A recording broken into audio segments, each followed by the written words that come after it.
போட்டித் தேர்வு மாணவர்களுக்கு வணக்கம். 6th ஸ்டாண்டர்டு இயல் 1 பார்த்துட்ருக்கோம். இந்த வீடியோவில் வளர்த்தமிழ் அப்படின்ற பாடம் பார்க்கலாம். இந்த வளர்த்தமிழ் அப்படின்ற பாடம் முழுக்க நம்ம தமிழ் மொழியோட சிறப்புகளை பற்றி சொல்கிறதா தான் இருக்கும். அதாவது நம்ம தமிழ் மொழி மூத்த மொழி, இளமையான, எளிமையான, இனிமையான, வளமையான, இந்த மாதிரி காலத்துக்கு ஏற்ற மாதிரி தன்னை தகுதிப்படுத்திக்கிற மொழியாகவும் இருக்குது அப்படின்னு சொல்லியிருக்கிறாங்க. உலக செம்மொழிகளில் ஒன்றான நம்ம தமிழ் மொழி அது எவ்வகையில் சிறந்து விளங்குதுன்னு பார்க்கலாம் அப்படின்னு சொல்லியிருக்கிறாங்க. தமிழ்மொழி உலக செம்மொழியில் ஒரு மொழி. இது செம்மொழி தகுதி பெற்ற ஆண்டு 2004. ஓகே, அதாவது என்ன சொல்லியிருக்காங்கன்னா, மனித இன பரிணாம வளர்ச்சியில் சிறப்பானது மொழி தான். இது மனிதர்களை மற்ற உயிரினங்களிலிருந்து வேறுபடுத்தி காட்டுறது ஒரு மொழி. அதாவது உலகத்தில் 6000க்கும் மேற்பட்ட மொழிகள் இருக்குது. அதில் சில மொழி மட்டும்தான் பேச்சு வடிவமும் எழுத்து வடிவமும் கொண்டு இருக்கும் அப்படி சொல்கிறாங்க. இது தமிழ் மொழி அத்தகு சிறப்பு மிக்க மொழியாக தான் இருக்குது. இந்த தமிழ் மொழியோட சிறப்பை கவிஞர் பாரதியார் என்ன சொல்லியிருக்காங்க அப்படின்னா, யாமறிந்த மொழிகளிலேயே தமிழ் மொழி போல் இனிதாவது எங்கும் காணோம் அப்படின்னு சொல்லியிருக்காரு. யாமறிந்த மொழிகளிலேயே தமிழ் மொழி போல் இனிதாவது எங்கும் காணோம். பாடியவர் பாரதியார். சரி, இப்போ தமிழ் மொழியை மூத்த மொழி அப்படின்னு ஏன் சொல்கிறோம் அப்படின்னா, என்று பிறந்தவள் என்று உணராத இயல்பினலாம் எங்கள் தாய். நம்ம தாய்மொழியை என்று பிறந்தவள் என்று உணராத இயல்பினலாம் எங்கள் தாய் அப்படின்னு பாரதியார் சொல்லியிருக்காரு. இந்த பாடல் மூலியமா நம்ம தமிழ் மொழி எவ்வளவு தொன்மை வாய்ந்தது, எவ்வளவு பழமை வாய்ந்தது அப்படின்னு சொல்லியிருக்கிறாரு. அதாவது எப்போ பிறந்த மொழினே தெரியலை அப்படின்ற மாதிரி பாரதியார் சொல்லியிருப்பார். அதாவது இலக்கணம் இலக்கியத்துக்கு அப்புறம் தான் தோன்றியது. இலக்கண விதிகள் தோன்றுவதற்கு முன்னாடி இலக்கியங்கள் தோன்றியிருக்கணும். அப்போ பழமையான இலக்கண நூல் தமிழில் தோன்றிய தொன்மையான இலக்கண நூல்னா தொல்காப்பியம். அப்போ அதுக்கும் முன்னாடி இலக்கியம் இருந்திருக்கக்கூடும் அப்படி சொல்லியிருக்காங்க. சரி, அதனால நம்ம தமிழ் மொழி ஒரு மூத்த மொழியா இருக்கு அப்படின்னு சொல்லியிருக்கிறாங்க. சரி, இப்போ தமிழ் மொழியை எளிய மொழின்னு ஏன் சொல்றோம், எளிமையான மொழின்னு ஏன் சொல்றோம் அப்படின்னா, ஒரு உயிரும் மெய்யும், உயிரெழுத்து மெய்யெழுத்தும் இணைகிறதுனால தான் உயிர்மெய் எழுத்து தோன்றுது. அப்போ நம்ம உயிர்மெய் எழுத்தானது அதாவது எழுத்துக்களை கூட்டி படித்தாலே அந்த ஒரு வார்த்தை வந்துடும். அந்த அளவுக்கு ஒரு எளிமையான மொழியா தமிழ் மொழி இருக்கு அப்படி சொல்றாங்க. நம்ம தமிழ் மொழியில எழுதும் முறை, அதாவது பேச்சு முறை மட்டும் கிடையாது, எழுதுகிற முறையும் மிக எளிமையானது. நம்ம தமிழ் மொழியில் வலஞ்சொலி எழுத்துக்கள் தான் அதிகம். அதில் வலஞ்சொலி எழுத்துக்கள்னா அ, ஏ, ஔ, நா, ஞா. இடஞ்சொலி எழுத்துக்கள் ட, ய, ல. தமிழ் எழுத்துக்களில் பெரும்பாலான எழுத்துக்கள் வலஞ்சொலி எழுத்துக்களாக தான் இருக்குது. சரி, இப்போ நம்ம தமிழ் சம்பந்தமான தமிழ், தமிழ்நாடு, தமிழன் இந்த பெயர்கள், அதாவது இந்த சொற்கள் எல்லாம் எந்தெந்த நூல்களில் இடம்பெற்றிருக்கு அப்படின்னு கொடுத்துருக்குறாங்க. தமிழ் அப்படின்ற சொல் தொல்காப்பியம் அப்படின்ற நூல் இடம்பெற்றிருக்கு. இதற்கான பாடல் தமிழன் கிளவியும் அதனாரற்றே அப்படின்ற பாடல். தமிழ்நாடு அப்படின்ற சொல் சிலப்பதிகாரத்தில் வஞ்சி காண்டம் அப்படின்ற ஒரு காண்டத்தில் இடம்பெற்றிருக்குது. அதுக்கான பாடல் இமிழ்கடல் வேலியை தமிழ்நாடு ஆக்கிய இது நீ கருதினை ஆயின். அடுத்து தமிழன் அப்படின்ற சொல் அப்பர் தேவாரம், அதாவது தமிழன் கண்டாய் அப்படின்ற பாடல். தேவாரம் 3 பேர் இயற்றியிருப்பாங்க.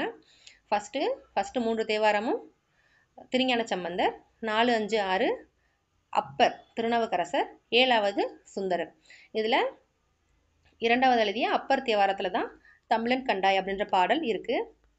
அடுத்து தமிழ் மொழியை சீர்மையான மொழின்னு ஏன் சொல்கிறோம் அப்படின்னா, சீர்மை அப்படின்னா ஒழுங்குமுறையை குறிக்கும் சொல் தான் சீர்மை அப்படின்றது. அதாவது உயர்திணை அப்படின்னா மனிதர்களை சொல்லுவாங்க.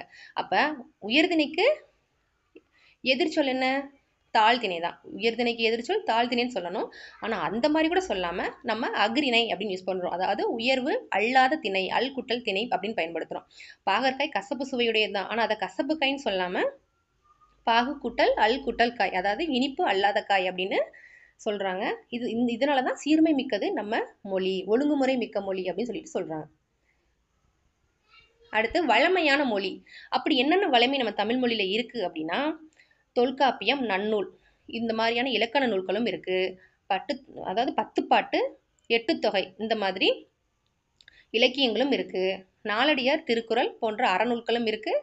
சிலப்பதிகாரம், மணிமேகலை போன்ற காப்பியங்களும் இந்த மாதிரி நிறைய இலக்கண இலக்கியங்க நம்ம தமிழ் மொழியில் வளமையாக இருக்குது. அதனால இது வளமை மிக்க மொழி அப்படின்னு சொல்லிட்டு சொல்கிறோம். அதாவது பூவின் 7 நிலைகளுக்கும், அதாவது தோன்றுவது முதல் அது கீழே உதிர்வது வரை ஒவ்வொரு நிலைக்கும் ஒவ்வொரு பேர் வச்சு நம்ம தமிழ் மொழியில் அழைக்கிறோம். இது தமிழ் மொழிக்கே உரிய ஒரு சிறப்பு. அது என்னென்னு பார்க்கலாம். பூவின் நிலைகள் மொத்தம் 7. என்னென்னா அரும்பு, மொட்டு, முகை, மலர், அலர், வி, செம்மல். அரும்பு, மொட்டு, முகை, மலர், அலர், வி, செம்மல். பூவின் நிலைகள் 7. ஓரெழுத்து ஒரு மொழி நம்ம தமிழ் மொழிக்கு உரியான ஒரு சிறப்பான ஒரு இது. அதாவது மா அப்படின்ற ஒரு சொல்லுக்கு மரம், விலங்கு, பெரிய, திருமகள், அழகு, அறிவு, அளவு, அழைத்தல், துகள், மேன்மை, வயல், வண்டு. இந்த மாதிரி ஒரு மா அப்படின்ற ஓரெழுத்து பல பொருட்களை தருது அப்படின்னு சொல்றாங்க.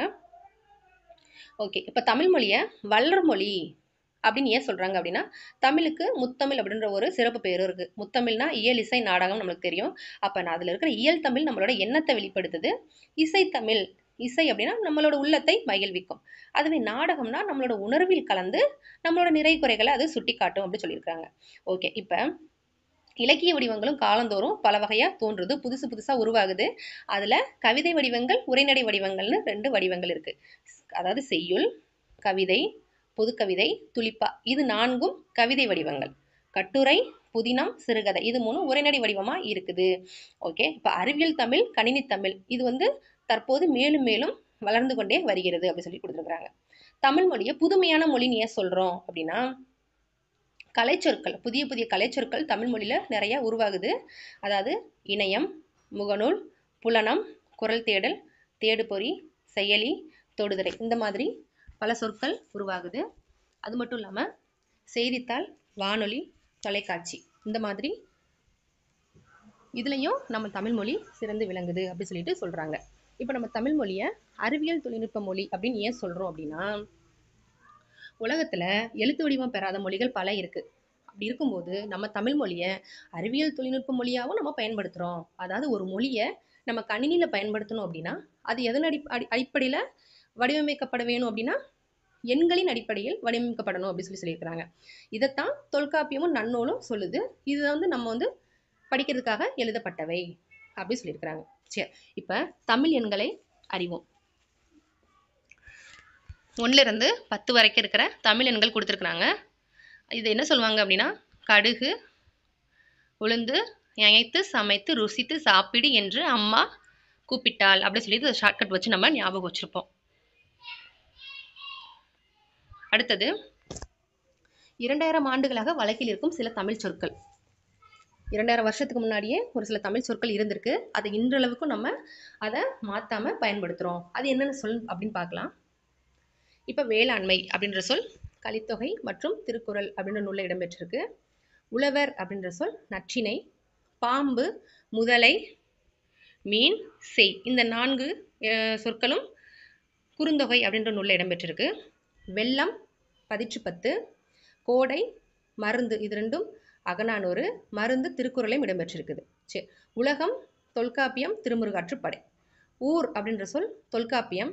அன்பு, உயிர், மகிழ்ச்சி இது 3ம் தொல்காப்பியத்திலையும் இருக்கு, திருக்குறளையும் இருக்குது. புகழ் அப்படின்னா தொல்காப்பியம், வேற்றுமையல். அரசு திருக்குறள். செல் அப்படின்னா தொல்காப்பியம் அப்படின்னு நூல்ல இருக்கு. பார்னா பெரும்பானாற்றுப்படை. ஒளி தொல்காப்பியம், முடி தொல்காப்பியம். அதிகமான சொற்கள் தொல்காப்பியத்திலிருந்து தான் நம்மளுக்கு எடுத்து கொடுத்துருக்குறாங்க. சரி, இப்போ தமிழ் மொழியை என்னென்ன மொழின்னு பார்த்தோம். அறிவியல் தொழில்நுட்ப மொழியா இருக்குது, புதுமை மொழியாகவும் இருக்குது, வளர்மொழி, வளமையான மொழி, சீர்மை மிக்க மொழி, எளிமையான மொழி, மூத்த மொழி இந்த மாதிரி பல மொழியாய் அது திகழுது தமிழ் மொழி அப்படின்றத பார்த்தோம். இப்போ புக் பேக்கில் ஒரு கவிஞர் அறிவுமதி எழுதிய ஒரு பாடல் கொடுத்துருக்குறாங்க. நீண்ட நீண்ட காலம் நீ நீண்டு வாழ வேணும் அப்படின்ற ஒரு பிறந்தநாள் வாழ்த்து பாடலை கவிஞர் அறிவுமதி அவங்க பாடியிருக்கிறாங்க. அதை பார்த்துக்கோங்க. அடுத்து சரியான விடையை தேர்ந்தெடுத்து எழுதுக பார்க்கலாம். தொன்மை எனும் சொல்லின் பொருள் பழமை. இடப்புறம் எனும் சொல்லை பிரித்தெழுத கிடைப்பது இடம் கூட்டல் புறம். சீரிழமை என்ற சொல்லை பிரித்தெழுத கிடைப்பது சீர்மை கூட்டல் இளமை.